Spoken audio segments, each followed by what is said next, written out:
لك الحمد يا الله الصلاة والسلام عليك يا رسول الله اما بعد اعوذ باللہ من الشیطان الرجیم بسم اللہ الرحمن الرحیم۔ اللہ تبارک و تعالیٰ کا شکر و احسان ہے کہ ایک بار پھر درس قرآن کے بیان کو میں آپ تک پہنچانے کی سعادتیں حاصل کر رہا ہوں، اس امید کے ساتھ کہ رب کا پیغام ہے اور آپ کے نام پر ہے، تو آپ اس پیغام کو شروع سے آخر تک نہ صرف اس پیغام کو بلکہ اس سلسلے کے دیگر پیغامات کو بھی سن کر کے اپنے علم میں اضافہ کرنے کے ساتھ ساتھ عمل میں بھی اضافہ کریں گے، اور اللہ کے پیغام کو جو آپ کے نام پر ہے آپ اس کو سن کر عمل کی کوشش کریں گے۔ آج ہمارے درس میں جو پہلی آیت ہے وہ سورہ بقرہ کی آیت نمبر 168۔ اللہ تبارک و تعالیٰ کا فرمان، یا ایھا الناس کلوا مما فی الارض حلالا طیبا ولا تتبعوا خطوات الشیطان انہ لکم عدو مبین۔ ترجمہ کنز الایمان، اے لوگوں کھاؤ جو کچھ زمین میں حلال پاکیزہ ہے اور شیطان کے قدم پر قدم نہ رکھو، بے شک وہ تمہارا کھلا دشمن ہے۔ اللہ تبارک و تعالیٰ نے اس آیت پاک میں پہلے تو یہ ارشاد فرمایا کہ اے لوگوں کھاؤ جو کچھ زمین میں حلال پاکیزہ ہے اور شیطان کے قدم پر قدم نہ رکھو، بے شک وہ تمہارا کھلا دشمن ہے۔ پہلے رزق حلال کے تعلق سے اللہ تبارک و تعالیٰ نے اس آیت میں ارشاد فرمایا۔ اللہ تبارک و تعالیٰ کے اس فرمان پر مفسرین کرام لکھتے ہیں، مشرکین نے اپنی طرف سے بہت سے جانوروں کو حرام قرار دیا ہوا تھا، اس کے متعلق یہ آیت نازل ہوئی کہ زمین میں پیدا شدہ چیزیں اللہ تعالیٰ نے حلال کی ہیں اور لوگوں کے نفع کے لیے ہی انہیں پیدا کیا ہے، لہٰذا صرف ان چیزوں سے بچو جنہیں اللہ تعالیٰ نے خود منع فرما دیا، اور جن چیزوں سے اللہ تعالیٰ نے منع نہیں فرمایا وہ سب حلال ہیں۔ مشرکین نے بہت ساری ایسی چیزیں جو حلال تھیں ان کو اپنے اوپر جانوروں کو حرام کر لیا تھا، یعنی جو جانور حلال تھے جن کا کھانا حلال تھا انہی میں سے کچھ جانوروں کو مشرکین نے اپنے اوپر خود سے ہی حرام کر لیا تھا۔ قرآن پاک نے اس سوچ کو، اس رویے کو رد فرمایا کہ اپنی طرف سے کوئی چیز خود پر حرام نہ کر لیں، بلکہ وہ جانور یا وہ چیز جس کو اسلام نے، شریعت نے، اللہ نے جس کو حلال فرمایا وہ حلال ہے، اللہ تبارک و تعالیٰ نے جس کو حرام فرمایا وہ حرام ہے، اور جس کے بارے میں اللہ نے منع نہیں فرمایا وہ سب کے سب حلال ہیں۔ یہ توجہ طلب بات ہے۔ بعض اوقات لوگ کسی بھی چیز کے بارے میں بات کرتے رہتے ہیں کہ یہ تو حرام ہے، یہ تو حرام ہے، ایسا کر لیا تو یہ حرام ہے، وہ کھانا حرام ہے، وہ نیاز حرام ہے، وہ کھانا حرام ہے، طرح طرح کی لوگ باتیں کرتے رہتے ہیں۔ ان باتیں کرنے والوں کو پتہ رہنی چاہیے کہ آپ جن چیزوں کو حرام کہہ رہے ہیں شرعاً وہ حلال ہے، وہ شرعاً حلال ہے، وہ حلال چیز ہے۔ حلال چیز کو ہی آپ کسی وجہ سے حرام کہنے لگ جاتے ہیں، تو آپ غور کیجئے گا کہ اللہ نے جن چیزوں کو حلال کیا ہے ان کو حرام کہنا یہ مشرکین کا طریقہ ہے، مومنین کا طریقہ نہیں ہے۔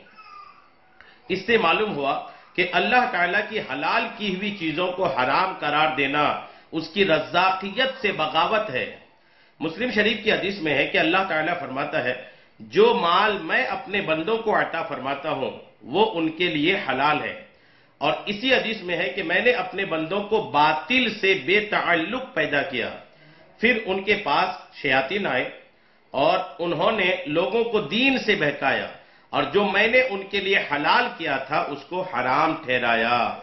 یہ حدیث مسلم شریف کتاب الجنت و صفت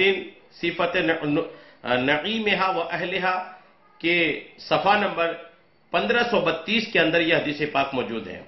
تو یہ حدیث پاک جو ہے نا یہ واضح کرتی ہے کہ وہ لوگ جو کسی حلال چیز کو حرام کہتے ہیں یا کسی حلال چیز کو حرام کی باتیں کرتے ہیں، ایسے لوگ شیطان کے بہکاوے میں ہیں۔ خدا را کسی حلال چیز کو حرام نہ کہیں، یہ شیطان کے بہکاوے والا کام ہے۔ حلال و طیب سے مراد، اللہ تبارک و تعالیٰ نے فرمایا نا کہ حلال کھاؤ، تو اب حلال سے مراد کیا ہے؟ حلال و طیب سے مراد وہ چیز ہے جو بذات خود بھی حلال ہے، جیسے بکرے کا گوشت، سبزی، دال وغیرہ، اور ہمیں حاصل بھی جائز ذریعے سے ہو، یعنی چوری رشوت ڈکیتی وغیرہ کے ذریعے نہ ہو. یہ یاد رکھیے گا، جو چیز حلال ہے کھانا، وہ حلال وہ کہلاتی ہیں کہ جو شرعن بھی بذات خود بھی حلال ہو، اور ہمیں جو موصول ہوئی ہے وہ چیز ہم تک جو پہنچی ہے وہ بھی حلال کے ذریعے سے ہی پہنچی ہو. اگر حرام ذریعے سے پہنچے تو حلال ہونے کے بعد بھی وہ چیز حرام ہو جاتی ہے. مثال کے طور پر بکرا کھانا، بکری کھانا یہ حلال ہے، جائز ہے، اس کا گوشت حلال ہے. لیکن اسی بکرے کو کوئی اگر چوری کر کے لائے، اسی بکرے کو کوئی ڈکیتی کر کے لائے، اسی بکری کو کوئی غصب کر کے لائے، زبردستی چھین کر کے لے آئے اور کسی دوسرے کا اٹھا کر کے لے آئے، تو اگرچہ بے نفس ہی اس کا گوشت حلال ہے، لیکن یہ طریقہ جس طریقے سے آپ تک پہنچا ہے یہ طریقہ چونکہ ناجائز ہے، اس لیے اب اس کا گوشت کھانا بھی آپ کے لیے جائز نہیں ہے. یہ یاد رکھیے گا. تو حلال وہی ہے جو بذات خود بھی حلال ہو اور حلال ذریعے سے ہی آپ تک پہنچا ہو، تو ہی جا کے وہ حلال کہلائے گا. اگر حلال خود ہے لیکن حرام ذریعے سے پہنچے تو پھر وہ حلال نہیں کہلاتا. رزق حلال کے فضائل بہت ہیں الحمدللہ. رزق حلال کھانی چاہیے، حرام رزق سے پرہیز کرنی چاہیے. رزق حرام کی مذمت بہت ہے اور رزق حلال کی تعریف بہت ہے. احادیث مبارکہ میں رزق حلال کی بہت فضیلت اور رزق حرام کی بہت مذمت بیان کی گئی ہے. ان میں 3 احادیث آپ سنیں. حضرت سعد بن ابی وقاص رضی اللہ تعالی عنہ نے عرض کیا، یا رسول اللہ صلی اللہ تعالی علیہ وسلم، دعا فرمائیے کہ اللہ تعالیٰ مجھے مستجاب الدعوات کر دے، یعنی میری ہر دعا قبول ہو.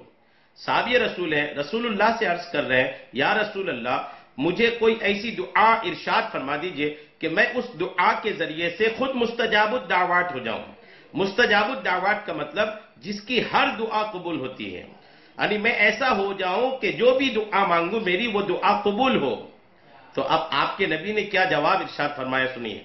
حضور پرنور صلی اللہ تعالی علیہ وسلم نے فرمایا، اے سعد رضی اللہ تعالی عنہ، اپنی خوراک پاک کرو، مستجاب الدعوات ہو جاؤ گے. آقا نے کلیئر طور پر ایک جملے میں ارشاد فرما دیا کہ اپنی خوراک پاک کرو، اپنا کھانا پینا پاک کرو، مطلب حلال ہی کھاؤ، طیب ہی کھاؤ، پاکیزہ ہی کھاؤ. اگر اپنی خوراک حلال کر لیا یعنی حلال ہی کھائے تو نبی ارشاد فرماتے ہیں مستجاب الدعوات ہو جاؤ گے، یعنی تمہاری دعائیں قبول ہوں گی. اس ذات پاک کی قسم، آقا آگے ارشاد فرماتے ہیں، اس ذات پاک کی قسم جس کے دست قدرت میں محمد مصطفیٰ صلی اللہ تعالی علیہ وسلم کی جان ہے، آدمی اپنے پیٹ میں حرام کا لقمہ ڈالتا ہے تو 40 دن تک اس کا کوئی عمل قبول نہیں کیا جاتا. اور جس بندے کا گوشت سود اور حرام خوری سے اگا اس کے لیے آگ زیادہ بہتر ہے. رزق حلال کی اہمیت سمجھ میں آ گئی کہ رزق حلال سے آدمی مستجاب الدعوات ہو جاتا ہے، اس کی دعائیں قبول ہونے لگتی ہیں. اور اگر آدمی حرام کھاتا ہے تو جیسے ایک لقمہ حرام کا ڈالا تو 40 دن تک اس کا کوئی نیک عمل قبول نہیں ہوتا.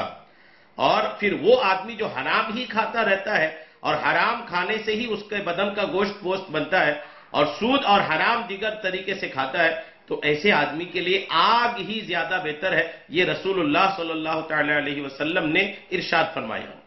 یہ حدیث پاک معجم الاوسط کی جلد نمبر 5 صفحہ 34 حدیث نمبر 6495 میں موجود ہے. یہ حدیث پاک واضح کرتی ہے کہ رزق حلال اگر ہے تو دعائیں قبول ہوتی ہیں، اگر رزق حلال نہیں ہے اور کھانے والا اگر حلال رزق نہیں کھاتا ہے تو وہ اپنی زبان سے دعائیں کرے تو ان کی دعائیں رد ہو جاتی ہیں، قبول نہیں ہوتی. آج ہم لوگوں کے ہاں یہ کثرت سے شکایت ہے کہ ہماری دعائیں قبول نہیں ہوتی. ہمیں احساس ہے، ہم لوگ اس بات کو محسوس کرتے ہیں کہ حالات کی وجہ سے، معاملات کی وجہ سے، حادثات کی وجہ سے کئی معاملات میں ہم دعائیں کرتے ہیں. کیا دعائیں ہم لوگ کی قبول ہوتی ہے؟ دعاؤں کے اثرات دکھتے ہیں؟ اللہ ماشاءاللہ بہت کم دکھتے ہیں. تو اگر دعاؤں کا اثر نظر نہیں آئے تو ہمیں اپنے خود کو دیکھنے چاہیے، اپنے پیٹ کو دیکھنے چاہیے، اپنے آمدنی کے ذرائع کو دیکھنا چاہیے، ہم کہاں سے کما رہے ہیں، کیا کھا رہے ہیں، اس کو دیکھنی چاہیے. اگر اس میں حلال ہی ہے تو الحمدللہ، اگر حرام کی آمیزش ہے، ملاوٹ ہے تو آپ اس کو چھوڑ دیجئے. خود کھائیے، کم کھائیے، ہلکا کھائیے، لیکن اپنے پیٹ میں حرام کو نہ ڈال کر حلال ہی کو ڈالیے۔ اگر آپ نے حلال صرف حلال کی عادت بنا لیا نا تو انشاءاللہ آپ مستجاب الدعوات بھی ہوں گے، دعائیں بھی قبول ہوگی، اور ساتھ میں یہ معاملہ بھی ہوگا کہ الحمدللہ آخرت بھی آپ کے لیے بہتر ہوگی۔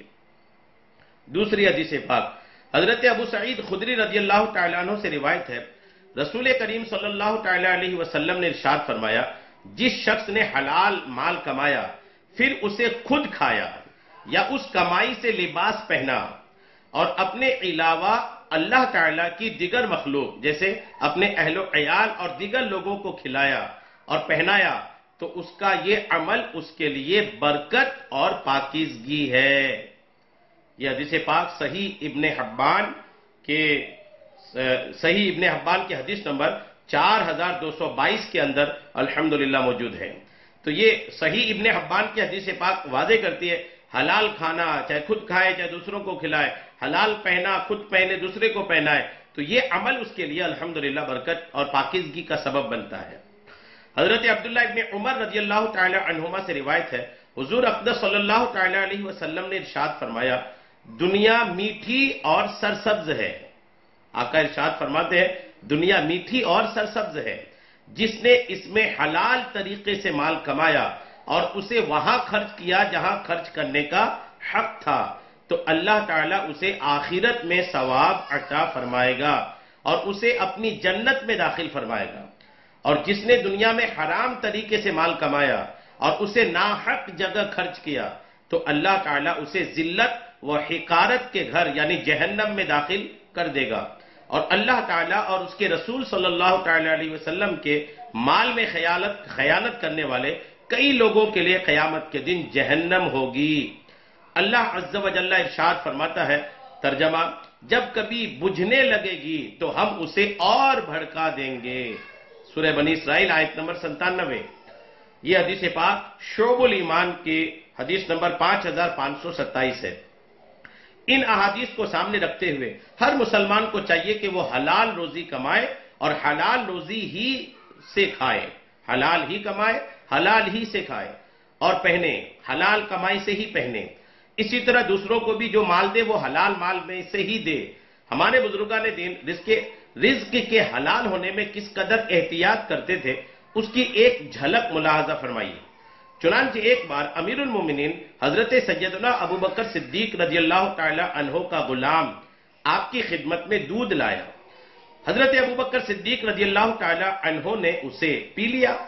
غلام نے عرض کی، میں پہلے جب بھی کوئی چیز پیش کرتا تو آپ رضی اللہ تعالیٰ عنہ اس کے بارے میں دریافت فرماتے، تفتیش فرماتے، کہاں سے کمایا، کیسا کمایا، اور اس کے بعد آپ پیتے، لیکن آج جو میں نے آپ کے لیے دودھ لایا اس کے بارے میں آپ نے کوئی سوال نہیں کیا، کچھ پوچھا نہیں، کوئی تفتیش نہیں کیا۔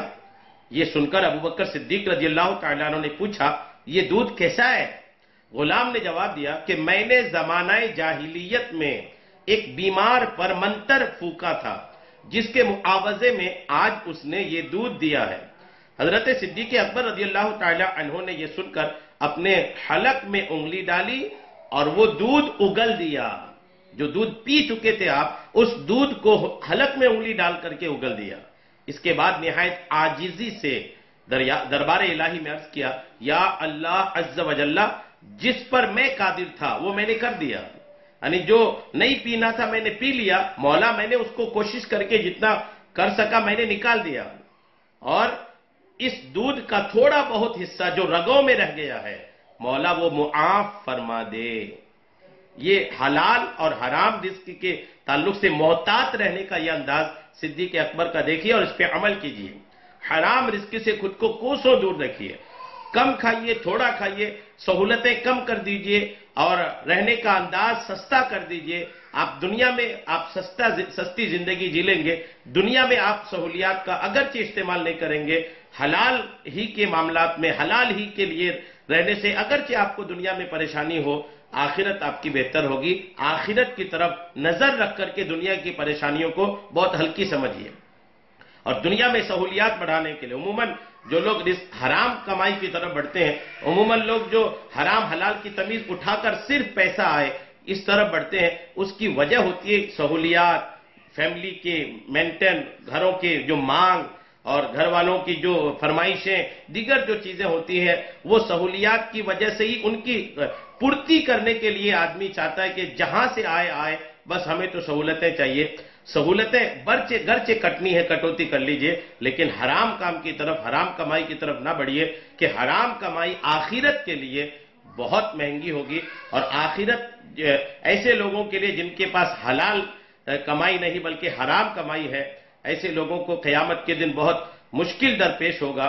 اس لیے آپ کوشش کریں کہ آپ صرف حلال ہی کمائیں، صرف حلال ہی کمائیں، حرام سے خود کو دور رکھیں. اس آیت پاک میں اللہ تبارک و تعالیٰ نے یہ بھی فرمایا کہ شیطان کے قدم پر قدم نہ رکھو. سورہ بقرہ کی آیت نمبر 168 میں فرمایا کہ شیطان کے قدم پر قدم نہ رکھو، بے شک وہ تمہارا کھلا دشمن ہے. اللہ نے فرمایا نا، شیطان انسان کا کھلا دشمن ہے. اب یہ شیطان انسان کا کھلا دشمن کیوں ہے؟ یہ الحدیقۃ الندیہ جو ایک مشہور کتاب ہے، اس کتاب میں لکھا ہے کہ شیطان انسان کا کھلا دشمن ہے. جیسا کہ اس نے حضرت سیدنا آدم علیہ نبینا علیہ الصلوۃ والسلام اور حضرت سیدتنا حوا رضی اللہ تعالی عنہا کو جنت سے لغزش دے کر اس سے الگ کر دیا. اور شیطان کہنے لگا، پارہ 15 بنی اسرائیل آیت نمبر 62 میں ترجمہ کنز الایمان، تو ضرور میں اس کی اولاد کو پیس ڈالوں گا. یہ شیطان نے اپنا ارادہ ظاہر کیا تھا کہ میں ان کی اولاد کو پیس ڈالوں گا. تفسیر خازن میں ہے، یعنی اس نے اپنی دشمنی واضح کی، شیطان نے واضح کی، کلیئر کیا کہ میں اولاد آدم کا دشمن ہوں، کیونکہ اس کی دشمنی بہت پرانی ہے. شیطان کی جو دشمنی ہے نا وہ بہت پرانی ہے.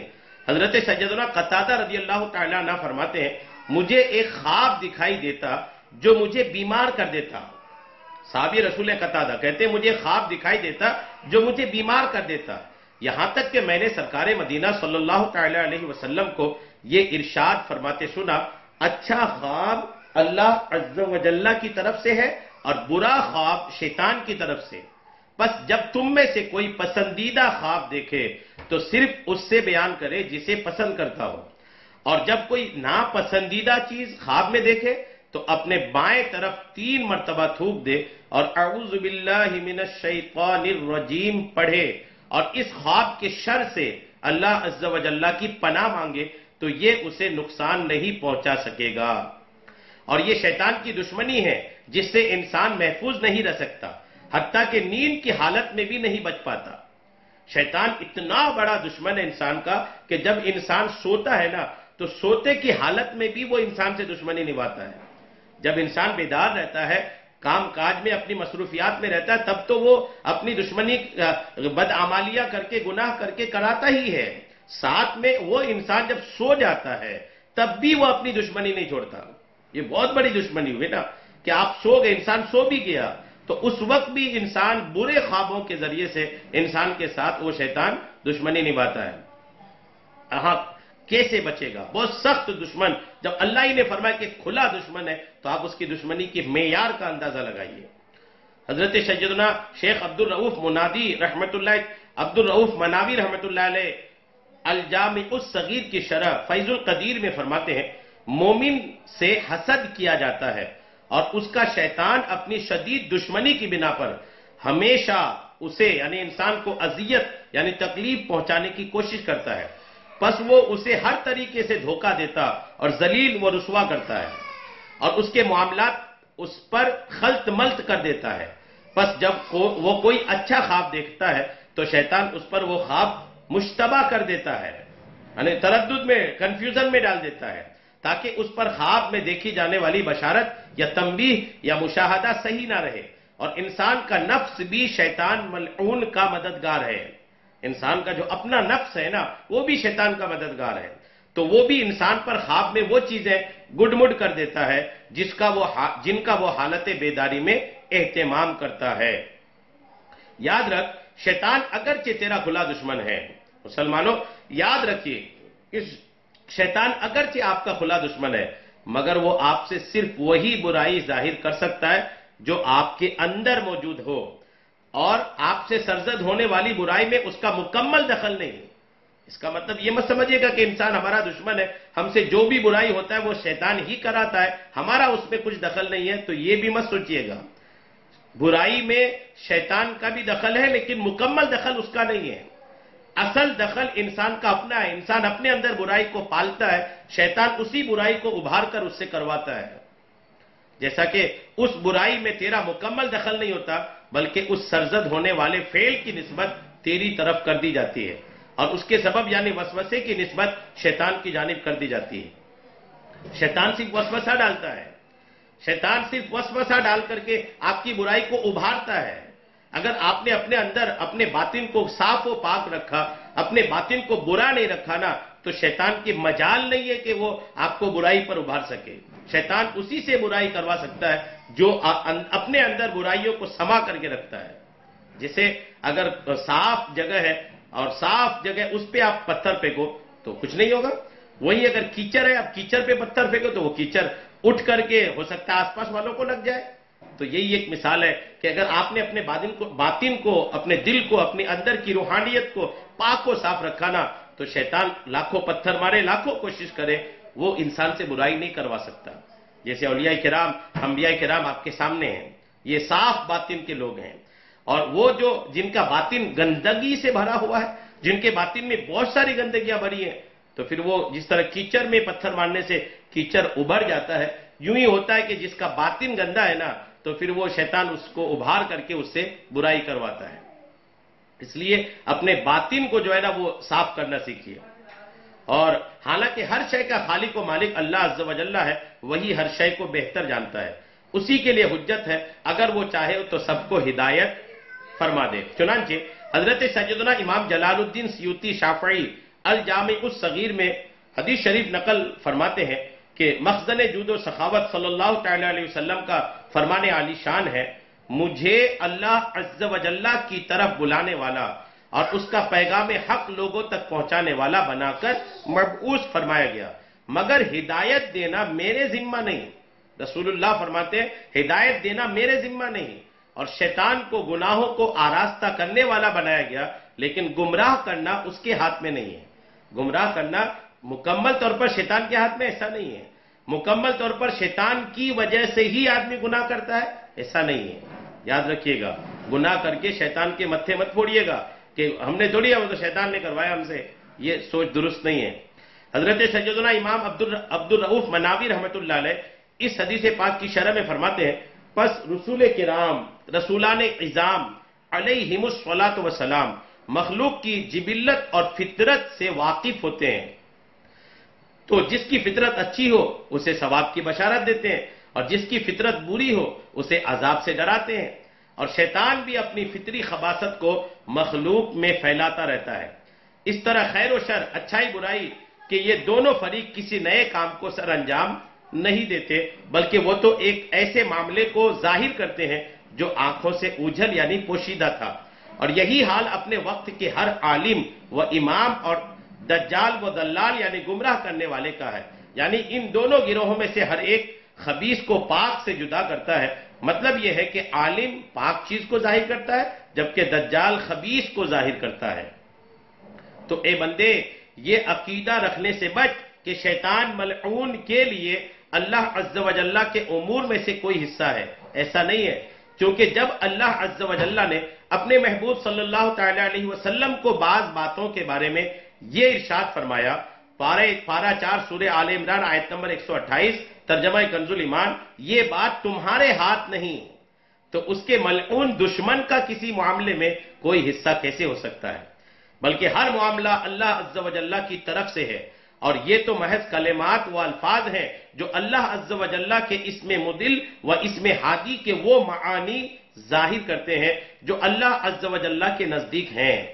پس جسے جس کے ذریعے چاہتا ہے گمراہ کر دیتا ہے، یعنی اس کے ساتھ میل جول کے سبب نہ کہ اس سے مدد لیتے ہوئے، اور اسی طرح جسے جس کے ذریعے چاہتا ہے ہدایت دیتا ہے۔